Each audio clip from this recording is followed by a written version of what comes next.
프론트엔드 개발의 로드맵을 살펴보면 공부해야 될 목표를 설정해 볼 수 있을 텐데요. 프론트엔드 디벨롭의 스텝 바이 스텝 가이드이고요. roadmap.sh 사이트에서 보실 수가 있습니다. Run the page. 기본적으로 갖춰야 될 것은 HTML 구조 능력, CSS 표현 능력, 그리고 자바스크립트의 기본기, 인터랙션 능력이 필요해요. HTML을 보게 되면 기본적인 HTML 문법을 알아야 되겠고요. 그리고 시멘틱 HTML, 즉 의미 있는 구조와 시멘틱 마크업을 할 수 있어야 됩니다. 검색 엔진 최적화, 검색 엔진을 시작할 수 있는 방법을 알고 있어야 되겠고요. accessibility, 접근성에 대해서 어떻게 설정하는지를 알고 있어야 되겠죠. CSS 또한 기본 내용을 알고 있어야 되고요. 레이아웃을 만들 수 있어야 됩니다. 플로팅, 포지셔닝, 디스플레이, 박스 모델, CSS 그리드, 플렉스 박스 이런 기술 능력을 알고 있어야 되고요. 그리고 미디어 쿼리, 반응형 웹 디자인이죠. 그리고 CSS3, 그레디언트나 애니메이션, 트랜지션 같은 새로운 기술들을 공부하고 알고 있어야 됩니다. 자바스크립트의 기본 내용을 살펴보게 되면 페이지의 컨스트럭트, 생성에 대한, 즉 객체 생성과 그것을 구성하는 클래스 역할을 하는 컨스트럭터에 대해서 알고 있어야 되고요. 그 문법 또한 알고 있어야 되고 run, DOM manipulation, DOM 조작에 대해서 공부를 해야 돼요. DOM은 도큐멘트 오브젝트 모델이죠. 즉 HTML 문서를 통해 접근 가능한 객체를 조작할 수 있어야 된다는 얘기 되고요. Fetch API나 AJAX, 여기서 얘기하는 XHR은 XML, HTTP 리퀘스트를 얘기합니다. 즉 비동기 프로그래밍을 할 수 있어야 되고요. ES6, 새로운 자바스크립트 문법을 공부를 해야 되고 모듈러 자바스크립트, 자바스크립트에 여러 개 쪼개져 있는 파일들을 모듈 단위로 구성할 수가 있어야 됩니다.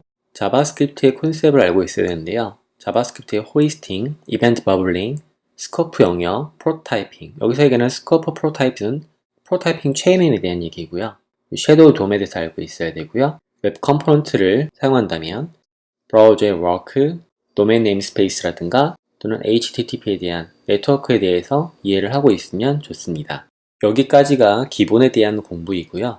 나아가게 되면 패키지 매니저를 공부를 해야 되는데 이 패키지 매니저, 노드.js 환경에 쓰는 패키지 매니저, 노드 패키지 매니저를 공부를 하거나 또는 얀을 공부를 해서 이 두 가지를 통해 여러분들 프로젝트에 필요한 패키지를 관리할 수가 있습니다.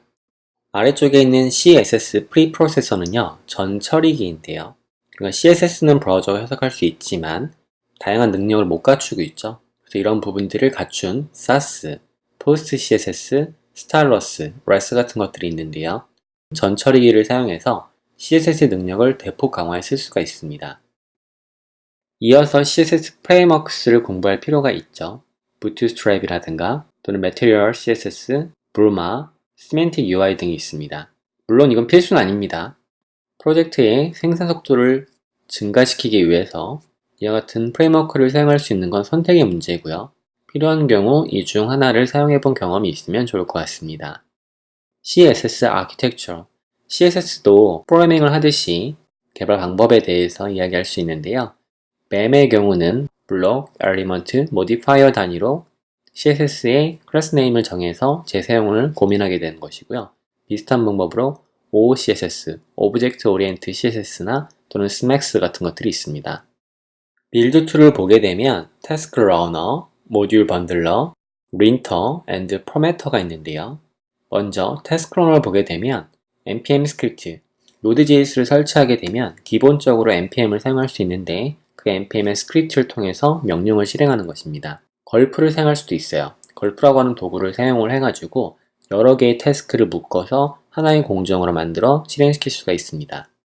모듈 번들러의 경우는 많이 사용되고 있는 웹팩 또는 파셀 또는 롤업 등을 사용할 수가 있고요. 그리고 린터, 그리고 포매터의 경우는 prettier, ESLint, JSInt, JSLint, 이 중 ESLint나 pretter가 많이 사용되고 있습니다. 나아가서 이제 프레임워크를 선택할 수 있어야 되는데요. 리액트 프레임워크가 여기에 포함되겠죠. React.js나 Angular나 Vue.js 이 3대 프레임워크 중에 어떤 것을 선택할지를 정하는 순간이 바로 여기서 이루어지게 됩니다.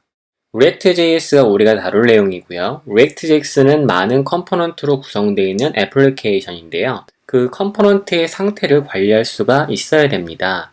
그 컴포넌트의 상태는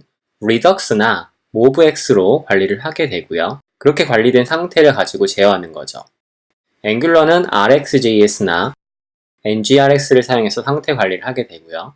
Vue.js는 Vuex 패턴 라이브러리를 사용해서 상태 관리를 하게 됩니다. CSS인 JS, JS 안쪽에서 CSS 쓸 때는 Styled Component, React가 쓰고 있죠. 그리고 CSS 모듈을 쓰거나 Emotion 또는 Radium, Glamorous 등을 사용할 수가 있어요.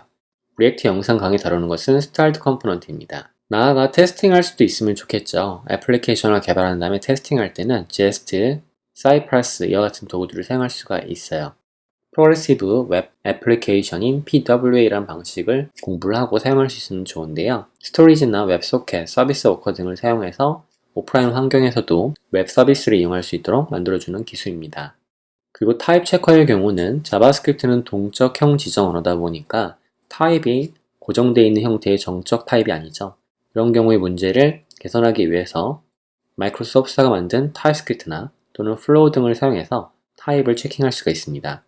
위에서 다뤘던 프레임워크는 싱글 페이지 애플리케이션, 즉 스파라고 불리는 것을 개발하기 위해서 공부를 해서 사용할 수 있었다면 실제 서비스상에서 서버 사이드 렌더링, 서버에서 렌더링하는 방법을 사용할 수가 있는데요.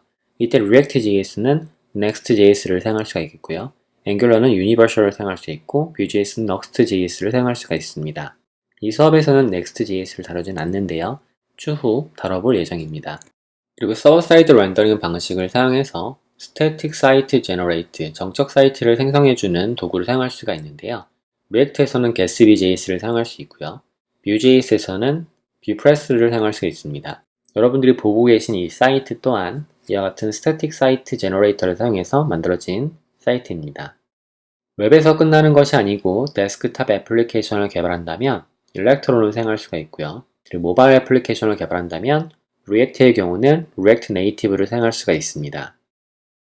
웹 어셈블리 영역은 Rust나 C나 C++ 또는 고와 같은 웹 언어가 아닌 개발자분들이 웹용 애플리케이션을 개발하거나 서비스를 개발할 때 사용되는 기술이라고 보시면 될 것 같아요.